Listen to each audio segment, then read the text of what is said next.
Bonjour à tous, c'est Z pour la vape du palais. On se retrouve aujourd'hui pour le test de la Zeus Sub Home. C'est donc un nouvel atomiseur DL qui reprend les principales caractéristiques de la lignée Zeus de Geekvape en proposant cette fois-ci des résistances industrielles à la place de l'option reconstructible. De prime abord, ce qui frappe tout d'abord avec ce Zeus Sub Home, c'est sa taille. Il est relativement large, on est quelque chose quand même sur un diamètre de 26 mm, donc plutôt dans les gros atos du marché. Il présente une hauteur de 42 mm et en son centre, si vous utilisez le Pyrex de 4,5 ml de contenance, eh bien ça va venir bien entendu agrandir le tout. Un deuxième Pyrex est également livré, celui-ci, celui de rechange, lui n'offre qu'une contenance de 2 ml.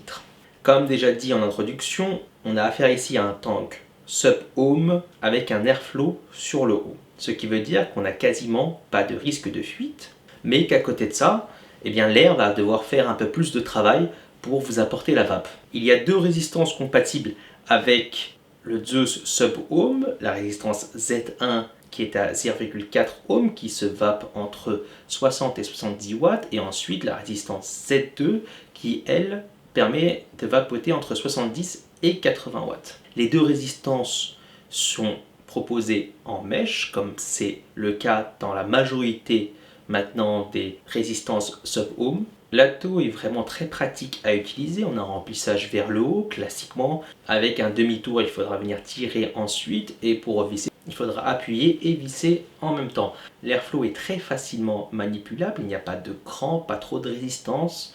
Le seul petit bémol au niveau de la manipulation viendra peut-être de la résistance qu'il faudra tirer pour pouvoir enlever. Il n'y a rien à visser, donc de ce côté-là c'est positif. Par contre, si on n'a pas d'ongles, etc., ça peut être un peu compliqué. C'est pour ça que Geekvape notamment propose un petit outil, c'est une petite clé qui est fournie dans la boîte qui permet d'aller chercher cette résistance et la décrocher. Tout de suite, bien sûr, si vous êtes à l'extérieur, vous n'avez pas d'ongles, vous n'avez pas d'outils, vous avez une résistance de secours, et bien ça peut peut-être être galère d'aller chercher cette résistance-là à main nue. Pour ce qui est côté des saveurs, comme pour les différents RTA Zeus, je les ai trouvés un peu en deçà des atos qui proposaient eux un airflow au niveau du bas. Par exemple, je trouve ce Zeus Sub Home un ton en dessous au niveau des saveurs par rapport à la Vaporesso SKRR, mais c'est le prix à payer pour avoir un airflow au niveau du haut.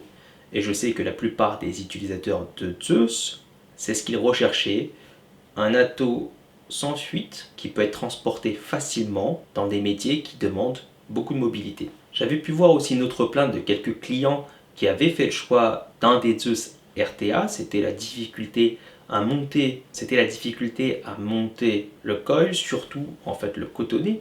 Il faut absolument que le coton vienne coller les parois une fois qu'il est passé dans la résistance pour éviter tout dry hit. Le Zeus est assez capricieux de ce point de vue-là. Concernant du coup le Zeus Sub Home, on enlève toute cette complexité-là. C'est une résistance industrielle qu'on vient mettre et enlever une fois qu'elle est utilisée. Merci de m'avoir suivi, on arrive au terme de cette vidéo et je vous dis à demain.